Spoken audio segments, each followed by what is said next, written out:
Enough of that. You guys ready for your headliner, huh?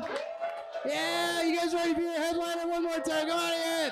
Very funny dude, travels all over the U.S. from Moon Tower, South by Southwest. Everyone give it up for Doug Miller! Hey, all right. Thanks for coming out. Really appreciate it. Real quick before we get started, before I get into my sillies, let's keep it down in the back there. This is very serious. Before I get started, let us pray. Let us pray! Let us pray! Look! It's let us! We're the title of Hands Praying! I said let us pray! Let us, you guys get it? You guys get it?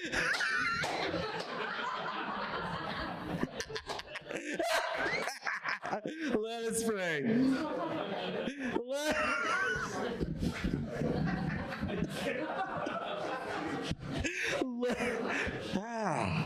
Let us pray.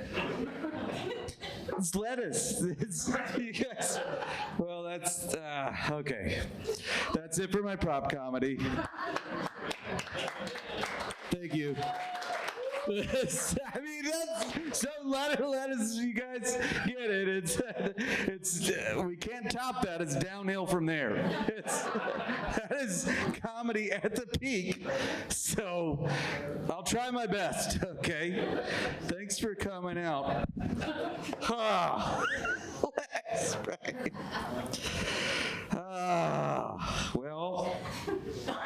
Thank you guys for coming out. One more time for Brett, everybody, and Joey. They're the best. Lettuce. I think I already know the answer to this, but did anybody here do dry January? Anybody do dry January? Not one person did dry January. Kind of gathered that from you guys. I didn't do dry January. I'm not doing sober October. I did do freaky February. Yeah, if you're not familiar, that's when you go to a Chinese restaurant in February and you have a wacky mishap with a fortune cookie, and then you swap bodies with your mother. Yeah. Thank you. They've seen Freaky Friday. That's for the 7 Freaky Friday fans here. Really appreciate you guys. So I am not Doug, I am Doug's mother. Yeah, so the rest of my set is me talking to you guys about people that die that you don't know. Yeah, so it's going to be a real bummer. That's her favorite hobby. It's a real bummer. I'm excited about Halloween. You guys excited for Halloween? Yeah. I want redemption this year. Last Halloween got weird. Here's what happened. My wife and I, we were really excited because we never lived in a place where we'd have trick-or-treaters. And this is our first time together, like in a place where we would have trick-or-treaters. We got so excited that my wife put all these inflatable decorations out front. We were pumped up, right? And we got so much candy, bags and bags of candy. And then we waited around for hours and barely any trick-or-treaters came by. And we got like insecure about it. We're like, why don't they come by? Why don't they like us? And then at the end of the night, a friend came over and he pointed out every reason why no trick-or-treaters came by. He was like, what is wrong with you guys? And we're like, what?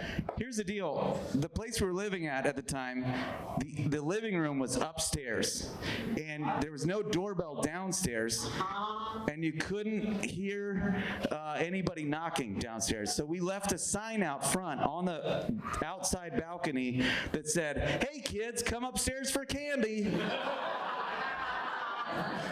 which just sounds like some sort of weird pedo trap. This is terrifying. This is an awful thing to do. We felt so bad. And then if they did come upstairs, they would see the night before we had carved pumpkins out on the balcony, and we had forgotten to bring in the tarp. So the kids would have just come up to a tarp, and then we just left out some carefully placed knives from the pumpkin carving. There's probably an urban legend out there about us right now. I complimented a woman on her pants the other day. I was like, hey, I love your pants. And then she scanned me up and down as if to compliment something on my person. And then she just said, thank you. Fuck you, lady. It's pretty easy to lie. In her defense, I was only wearing Crocs, so I kind of get it. I'm a big dog lover. My wife and I have a dog, Penny. She's the best. Our dog is a big herding dog. She has a lot of herding breeds in her. And what that means, like anytime we're apart, like she has to be part of the pack at all times. She has to make sure she's doing her job. If we're like, my wife and I are just on the couch, she's just staring at us like, yep, I'm doing my job. I'm good. She hates it. She hates it when we leave. It's devastating to her because she has to be part of the action, you know? I think every time we leave, she thinks she's missing out on the funnest thing ever. And last summer, my wife and I were on a jet ski, and I'm like on the jet ski, my wife's behind me, and I just turned back to her and I was like, this is what Penny pictures every time we leave the house.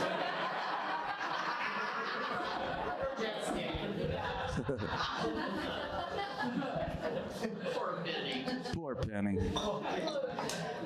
I like to screw with people, you know, like I love to mess with people. And one thing I like to do whenever I'm walking our dog in the neighborhood, I always bring poop bags with me because I'm not a monster. I pick up after my dog. Yes, you're welcome.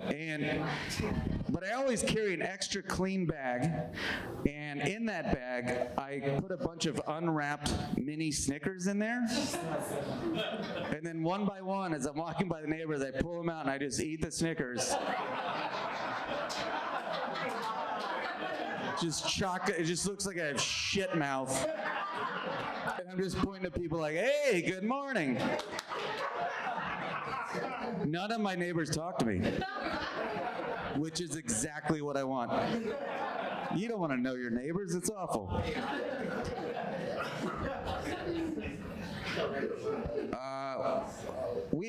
Our dog, Penny, is 16 years old. She's a senior dog. And no, see, don't do that. That's exactly, here's the thing. All the time, if you have an older dog, all the time people come up to you and they're like, oh. They'll say stuff like, you should prepare yourself. That is messed up. That is like, what are you doing? Why are you saying that? Like, we don't know that our dog is old as shit, you know? Like, come on. And also, how does one prepare for any kind of death? It's a thing you can't do. I swear, the next time somebody says that to me, I'm just going to be like, oh, you don't think we're prepared? We had a fake funeral yesterday. It went great. Whole neighborhood showed up. Even the neighborhood squirrels. Her nemesis. The little dog, her best friend down the street, little Chihuahua, Mr. Tomatoes. Best eulogy I've ever heard. Not a dry eye in the house. Don't tell us we're not prepared. We're ready. She can go right now.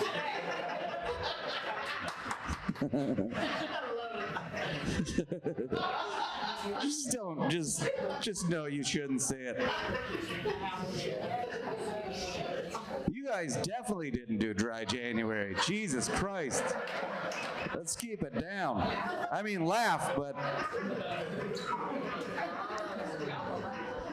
I was on a flight not too long ago.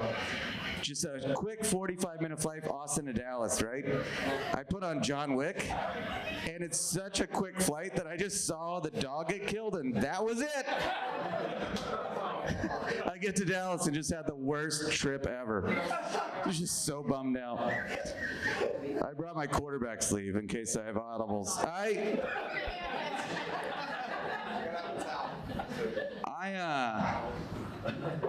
saw a guy on TikTok trying to prove that God was real.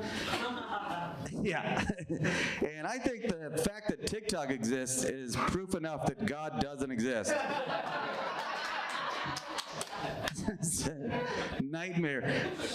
Isn't it crazy that like years from now, many years from now, there will be generational wealth passed down to people because of TikTok? That is horrifying to think about. Just some kid living in a mansion, he's 19. How did you inherit this house? Well, my grandparents were TikTokers.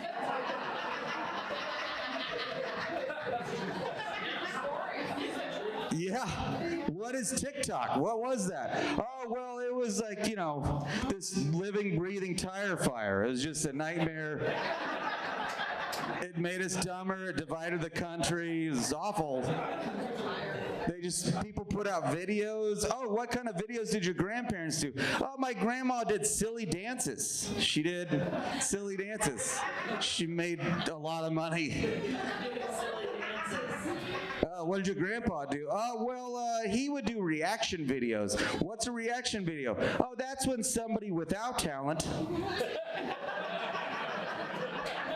reacts to somebody with talent. It was crazy. What are we doing? Oh, God, I'm angry.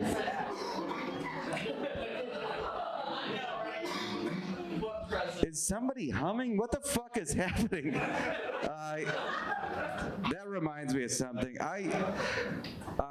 Did you guys know that mockingbirds? I'm the king of transitions, by the way. If you haven't figured that out.